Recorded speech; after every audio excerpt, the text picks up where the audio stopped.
Dear friends, I'm operator Starsky and this is day 1055 of Russia's 3-day invasion of Ukraine. Captured North Koreans share intel with the South Korean intelligence service. Ukrainian defenders continue wiping out Russian command points and Russians preparing for upcoming negotiations with the US. Or are they? This is the Frontline focus. Let's roll. Massive Russian drone strike was deflected tonight. 109 out of 110 drones launched by the Russian terrorists were either intercepted or suppressed across Ukraine. Minor damage to people's property due to the fallen remnants has been reported around Kyiv, Sumy, Zhytomyr and Zaporizhia, but luckily civilian population was not harmed. I think the courage showed tonight by the Ukrainian air defense totally deserves our like. The Ukrainian General Staff reported a successful high-precision airstrike on the command post of Russia's 2nd Combined Arms Army in Novohorodivka, Donetsk Oblast. This operation is part of broader Ukrainian strategy targeting Russian command centers in the Donetsk region, aiming to disrupt Russian tactical operations and complicate their command and control on the battlefield. Over the past months, Ukraine is clearly winning the hunt on the Russian command. Just to remind you, the Terrorist Federation officially confirmed losing 13 generals so far. According to Russians, they killed 50 NATO generals, but Russians are the same dudes who invented fake American biolabs in Ukraine and the fairy tale of the NATO expansion. I wonder if NATO is even aware that it's fighting against Mother Russia. I think the Russian imagination is a nasty place. It's like they spent almost 11 years fighting against NATO, losing more than 800,000 troops as of 2025, and the NATO didn't even show up.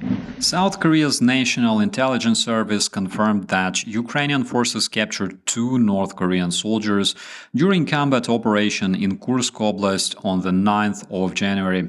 One of the prisoners revealed that he was initially sent to Russia under the pretense of training, but was subsequently deployed into combat.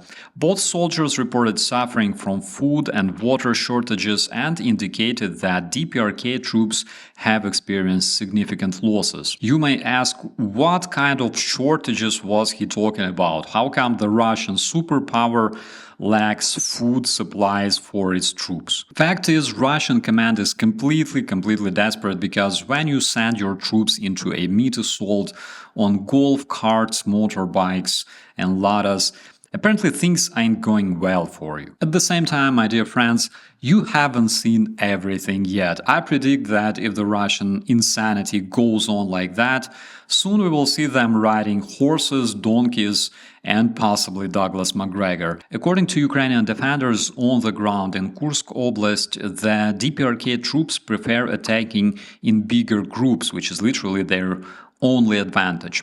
Also, they are often described as ideological fanatics who often choose self-elimination instead of captivity. And recent Ukrainian footage, for example, showing 18 North Koreans getting wiped out during a failed attempt of taking Ukrainian position, actually confirms this, because on the footage, for example, one of them exterminated himself with a hand grenade. According to the South Korean intelligence, as of today, out of 12,000 North Koreans deployed in Russia, approximately 300 considered eliminated and about 2,000 wounded.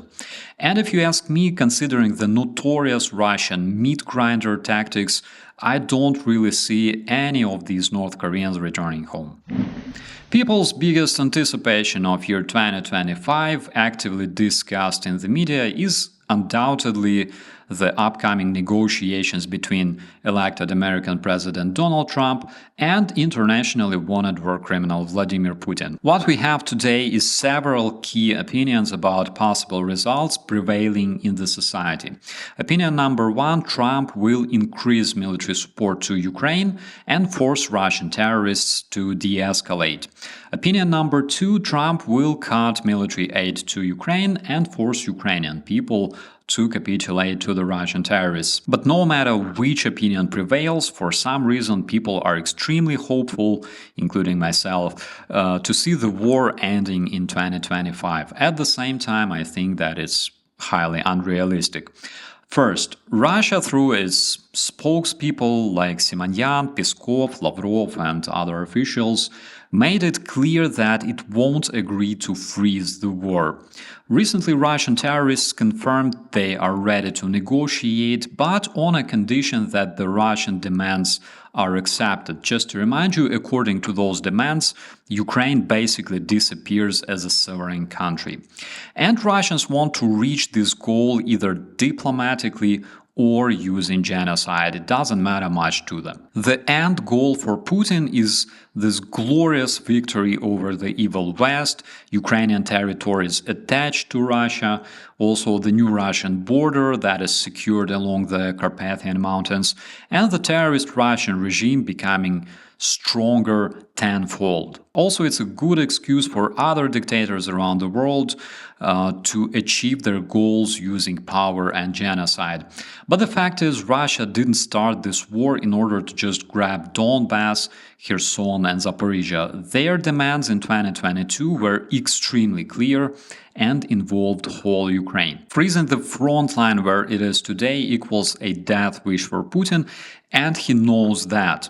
The fact is, the Russian society is so much pumped with hatred towards the United States and Europe, so the Russian citizens will never accept any resolution between Putin and Trump. And Putin will never let himself look weak in the eyes of his population. Another tiny but important nuance is Ukraine, because nobody can force Ukraine capitulate, especially its allies, and nobody else can decide Ukraine's future instead of Ukrainian people. You must understand that they will never give up their country and become an attachment for the terrorist federation. It's a fact that it took Soviets hundreds of thousands of lives to keep Ukraine under control, and you must remember that Ukrainians were always fighting for their freedom and against the Russian occupation. One thing is completely clear: time definitely doesn't benefit Russians on the battlefield,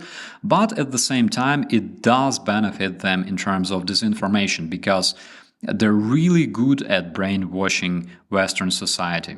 In my opinion, at this point, Russia is trying to reach its informational goals before its whole military industry starts collapsing, which is expected around 2026.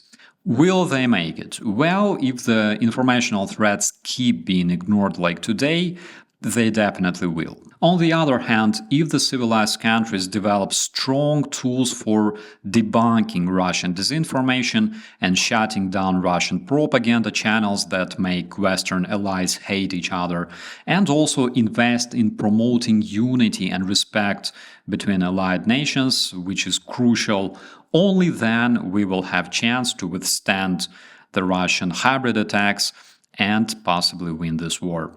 Dear friends, please subscribe to stay informed about the most important updates in and around Ukraine, and share this content to help Ukraine be heard. Traditionally, see you in the commentaries. My name is Operator Starsky. As always, be safe.